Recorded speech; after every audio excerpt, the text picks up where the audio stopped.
When individuals pool resources into a non-stock corporation, the capital crosses a one-way threshold.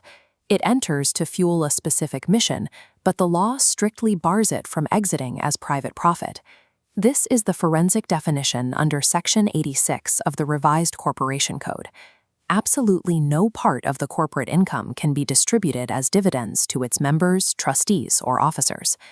These entities can legally generate profit. However, any income obtained incidental to operations must be captured and entirely reinvested into the corporation's primary purpose. Engaging in commerce immediately exposes the entity to taxation. As established in the CIR versus St. Luke's Medical Center case, any income derived from a profit-generating activity is taxed at standard corporate rates, regardless of the entity's nonprofit registration. Examiners rigorously test this boundary. If a fact pattern shows a non-stock corporation distributing even a tiny surplus bonus to its members, the act is an absolute statutory violation. It destroys the non-stock shield entirely. Conversely, condominium association dues are not considered taxable corporate income. These fees are strictly pooled for building maintenance and operations, rather than generated through a commercial venture. You can track these core requirements using the acronym NIPS: no dividends, incidental profits only, purpose-driven utilization, and the supplementary application of general corporate rules. The tax code and the corporation code operate independently.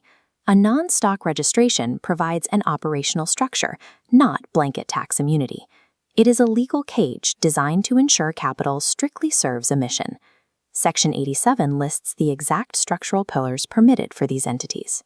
We use the acronym CREPS to verify them: charitable, religious, educational, professional, and scientific or social purposes. A single entity is not restricted to just one pillar. The law allows organizers to combine any of these authorized purposes within a single charter. The strict limitation is that no stated purpose can contradict the entity's non-stock nature. Any objective designed to generate direct profit for members immediately invalidates the organization. A common bar exam trap is in articles of incorporation claiming the primary purpose is to buy and sell real estate to fund a charity. Because the primary activity itself is inherently commercial, the document is legally void. Secondary purposes demand equal scrutiny. An entity cannot bury a commercial venture in its bylaws under the guise of supporting a charitable primary mission. Section 87 functions as a strict gatekeeper at the moment of incorporation, locking the entity's corporate DNA to a nonprofit trajectory. Under Title 11, the governance mechanics of a non-stock corporation prioritize massive logistical flexibility over the rigid property rights found in stock corporations. In a stock corporation, common shares guarantee a vote. In a non-stock entity, Section 88 permits the Articles of Incorporation to limit, broaden, or completely disenfranchise entire classes of members. If the internal documents are silent on the matter, the default statutory rule activates. Each member receives exactly one vote. Section 89 applies the PNT rule. Membership is personal and non-transferable. When a member dies or separates from the organization, their rights are immediately extinguished. The single exception to this rule requires explicit foresight. Rights can only be transferred to heirs or assignees if the Articles of Incorporation or bylaws deliberately establish a succession mechanism. In standard corporate law, property dictates control. Here, the bylaws are the ultimate source of truth, fully capable of overriding standard voting rights and inheritance norms. Section 90 governs the termination of membership. When a member is removed for causes outlined in the bylaws, the forfeiture is absolute. The individual forfeits all claims to corporate property. A terminated member possesses no statutory right to a refund of their past contributions or dues. Unless the internal rules explicitly mandate a refund mechanism, the capital remains permanently locked inside the corporation. Section 91 removes the 15-director ceiling imposed on stock corporations. Non-stock entities have the legal authority to seat a much larger board of trustees. To maintain operational continuity, these trustees serve a maximum term of 3 years, staggered so that precisely 1/3 of the board expires annually. When a vacancy occurs midterm, the replacement trustee does not receive a fresh 3-year mandate. They are legally restricted to serving only the unexpired period of their predecessor. This staggered election cycle and replacement limitation insulates the organization's primary mission from sudden, disruptive changes in leadership. Section 92 removes the geographic anchor tied to the principal office.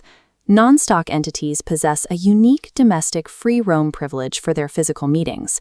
Members can lawfully hold regular or special meetings anywhere within Philippine territory, provided the bylaws authorize the location and formal notice is distributed.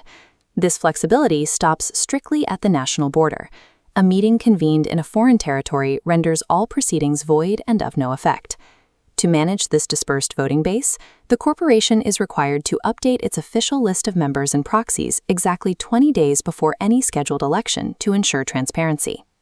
The statute trades the rigid centralization of a stock corporation for domestic flexibility, allowing national organizations to function without constantly returning to a single headquarters. When a non-stock corporation is dissolved, Section 93 executes an inescapable algorithm for liquidating its assets. The property must clear 4 distinct statutory gates.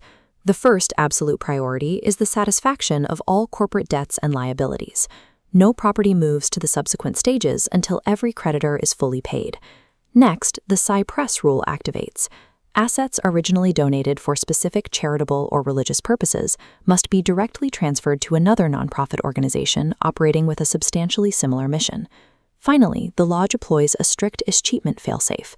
If any member entitled to a final distribution cannot be located, their share is seized by the national government. Failing to spot escheatment is a common error. Surviving members do not absorb the shares of unlocated colleagues. The missing capital defaults to the state. This rigid sequence guarantees that capital accumulated under the shield of a nonprofit mission is either passed to a similar cause or absorbed by the Republic. It never leaks back into private hands.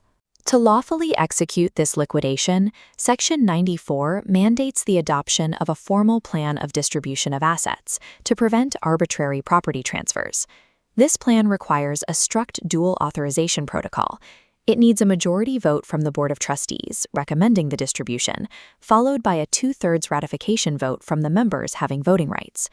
If the corporation is structured without voting members, the procedural burden drops. A majority vote of the trustees alone is sufficient to authorize the liquidation. The process is highly sensitive to procedural defects. The written notice convening the meeting must contain the proposed plan or its summary. A generic meeting invitation renders the subsequent vote legally vulnerable. Title 11 grants organizers massive operational flexibility while the entity is alive, but imposes a rigid and inescapable hierarchy of accountability when it ceases to exist.